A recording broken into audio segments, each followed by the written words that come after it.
सुनील जी भट्ट हमारे सहयोगी इस वक्त जुड़ चुके हैं और जानकारी के साथ। सुनील जी भट्ट, जरा विस्तार से बताइए कैसे ये घटना हुई, कितने लोगों को गोलियां लगी, खाई में गिरने से कितना डैमेज हुआ?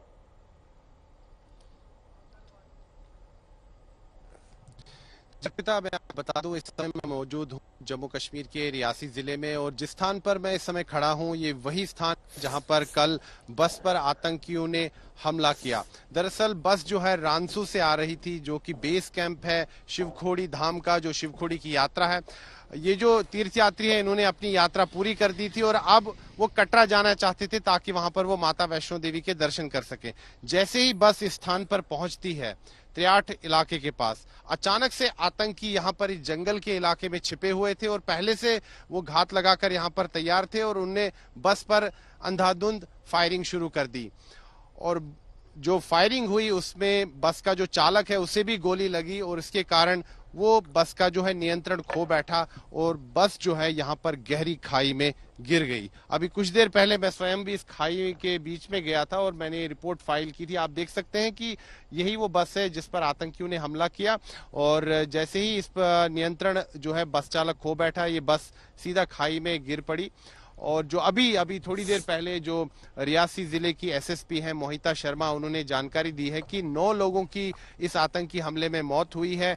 33 अन्य जो श्रद्धालु हैं वो घायल हैं, उनका उपचार अलग अलग अस्पतालों में चल रहा है। आज सुबह मैं रियासी जिले के जो सरकारी अस्पताल है, जिला अस्पताल है, वहां गया था। वहां पर जो कई घायल श्रद्धालु हैं उनसे मेरी बातचीत भी हुई। उनका यही कहना था कि आतंकी जो हैं, इनमें से एक आतंकी तो सड़क पे भी आ गया और सड़क से उसने फायरिंग शुरू कर दी और जब बस खाई में गिर गई तो खाई में भी आतंकियों ने लगभग 20 मिनट तक फायरिंग लगातार जारी रखी। तो आप समझ सकते हैं कि स्थिति कितनी भयावह रही होगी उस समय।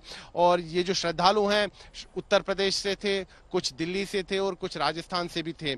जो 9 लोग इस आतंकी हमले में मारे गए हैं उनमें से 7 जो है श्रद्धालु हैं और 2 जो है स्थानीय लोग हैं, जिसमें ड्राइवर और कंडक्टर शामिल है। यानी कि 2 स्थानीय लोग इस आतंकी हमले में मारे गए, ड्राइवर और कंडक्टर, और 7 श्रद्धालु मारे गए। यानी कि कुल मिलाकर 9 मौतें हुई हैं एसएसपी रियासी ने जो जानकारी दी है उसके अनुसार, और 33 अन्य जो श्रद्धालु हैं वो घायल हुए हैं। इनका उपचार रियासी जिले के सरकारी अस्पताल में चल रहा है। साथ ही में कुछ को रेफर किया गया है गवर्नमेंट मेडिकल कॉलेज जम्मू, और नारायणा में जो अस्पताल है वहां पर भी कईयों का उपचार चल रहा है। फिलहाल अगर हम इस क्षेत्र की बात करें अर्पिता, तो यहाँ पर गहन तलाशी अभियान चल रहा है। जम्मू कश्मीर पुलिस हो, भारतीय सेना हो, सीआरपीएफ हो, चप्पे चप्पे। बिल्कुल। और देखिए चश्मदीद क्या कह रहे हैं, जरा उनको भी सुनवाते हैं। आंखों देखी क्या रही उस वक्त, सुनिए जरा।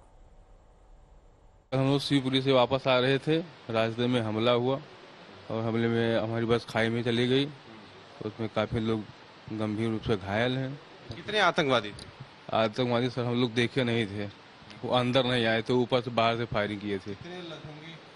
सर वो कोई पता नहीं कितने, एक ही था या 2-3 थे? सर कोई पता नहीं कितने थे। रास्ते में करीब 6 बजे के आसपास ऐसा दुर्घटना हुआ है और आतंकवादी करीब 7-8 के आसपास थे।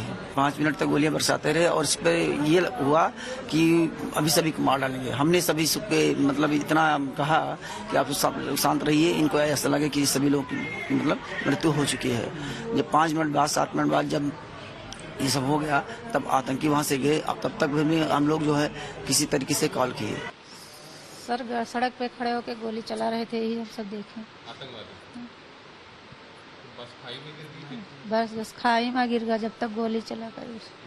वापस आ रहे थे तो कुछ ही दूरी जब पहुंचे तो बस जब ऊपर से नीचे उतर रही थी तभी हमने देखा कि एक आतंकवादी जो सामने से गोली चला रहा था। तो सड़क पर आ गया था आतंकवादी? हाँ बिल्कुल बीच रोड थे। एक थे या कई सारे? एक को देखे थे, बाकी और नहीं देख पाए थे।